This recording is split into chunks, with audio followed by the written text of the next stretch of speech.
Dalam ilmu balaghah, lailan dengan al-lail itu berbeda. Kalau al-lail itu semalam penuh,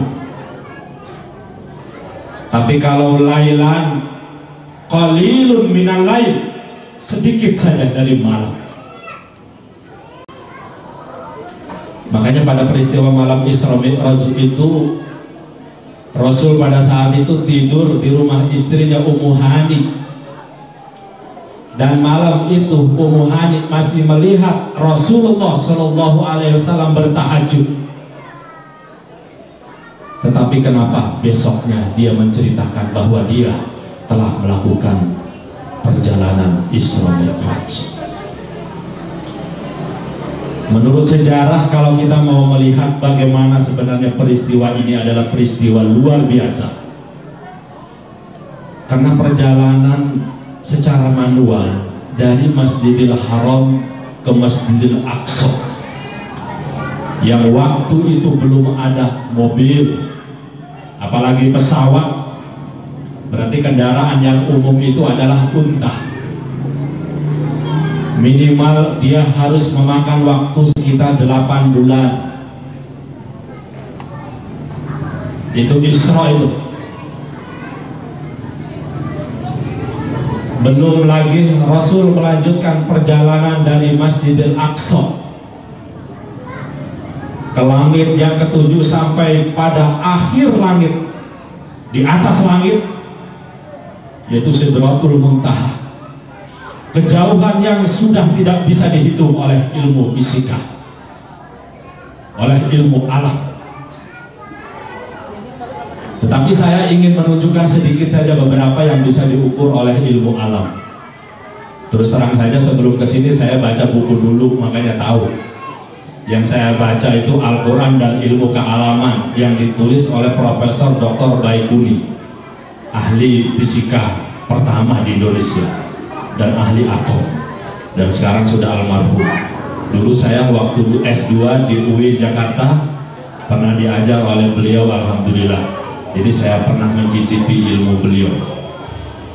Menurut buku yang saya baca yang ditulis oleh Profesor Baikuni, bahwa planet yang terdekat seperti matahari saja katanya, itu kalau diukur kejauhan planet yang paling dekat itu sekitar 150 juta kilometer.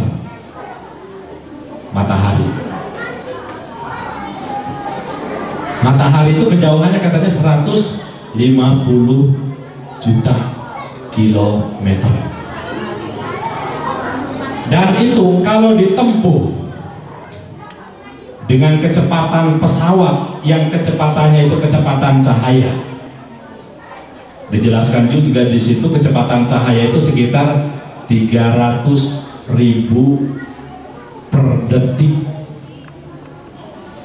Jadi kalau soalnya tadi pesawat yang tercanggih seperti dijelaskan, pesawat Challenger, 1 detik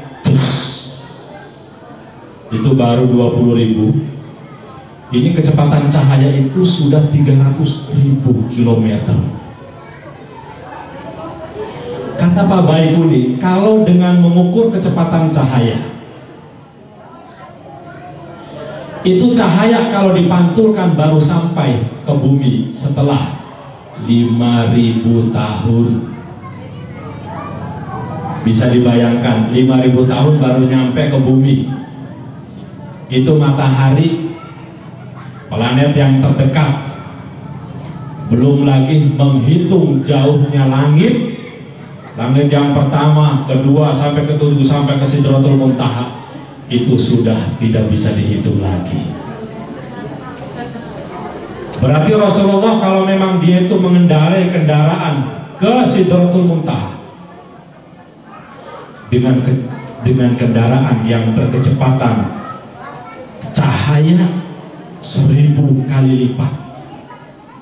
Jadi kalau cahaya itu kecepatannya 300.000, maka itu dilipatkan menjadi 1000, dan sudah 1000 dilipatkan lagi. Tapi Rasul ini menjalaninya hanya lailan, hanya 2 jam kurang lebih. Karena kalau seumpamanya Rasulullah diperkirakan Ummu Hani melihat waktu itu masih tahajud, berarti setelah tahajud kira-kira taruhlah jam 2 begitu, dia pergi ke Sidratul Muntaha. Sebelum subuh Rasulullah sudah ada di rumah dan juga sudah pergi ke masjid, berarti hanya 2 jam.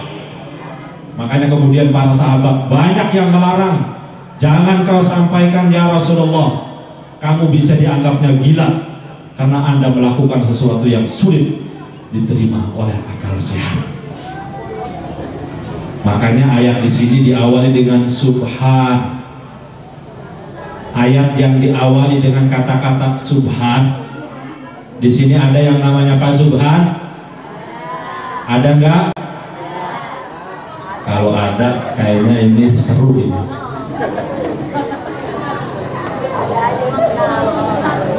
Setiap ayat yang diawali dengan subhan itu menunjukkan bahwa materi yang akan disampaikan oleh Allah Subhanahu wa Ta'ala sesuatu yang sangat menakjubkan. Makanya Allah memuji dirinya sendiri, setelah itu baru menceritakan tentang peristiwa yang sangat besar ini. Tetapi saya tidak mau mengulas secara lebih dalam masalah itu, karena yang penting bagi kita itu bukan yang itunya. Yang penting itu hikmah, pelajaran apa yang bisa kita ambil dari peristiwa Isra Mi'raj Nabi besar kita Muhammad Sallallahu Alaihi Wasallam.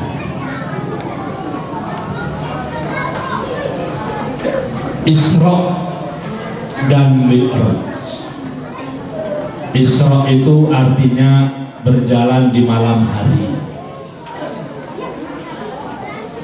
Makanya kalau kita lihat ada muda-mudi berjalan di malam hari, ya berarti dia itu sedang ya dia bawa pacarnya. Ayo kemon kita Isra. Karena Isra arti dasarnya itu artinya berjalan di malam hari. Berarti ini kerjaan muda-mudi ya, berjalan di malam hari. Isra. Kemudian yang kedua Mi'raj. Mi'raj itu artinya naik. Ya. Ini siapa yang suka naik? Hah? Bapak-bapak apa ibu-ibu? Kalau bapak-bapak ibu-ibu juga suka naik. Naik apa? Naik motor. Oh, dikira naik apa? Ya. Jadi Mi'raj itu naik. Itu biasanya kerjaan ibu-ibu naik motor. Ya. Jadi ternyata ini ada pelajaran yang sangat dalam. Padahal apa susahnya sih kalau untuk menerima sholat itu langsung saja. Sebagaimana yang lainnya aja cukup diilhamkan, diwajibkan dengan perjalanan bumi, tetapi rehlah ardiyah. Kemudian Mi'raj adalah perjalanan langit, rehlah samawiyah. Ini menunjukkan kepada kita bahwa misi yang dibangun oleh Rasulullah Sallallahu Alaihi Wasallam mengandung 2 dimensi, dimensi sosial dan dimensi individual. Rasul membawa misinya ingin membangun 2 kesalehan, kesalehan sosial dan kesalehan individual.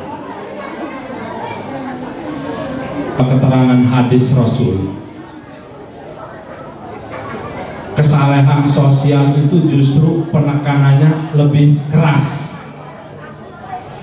Ini bukan dalam rangka untuk meremehkan ibadah individual seperti sholat, tetapi ini makna, ada makna di balik itu. Dan ini bukan ijtihad saya,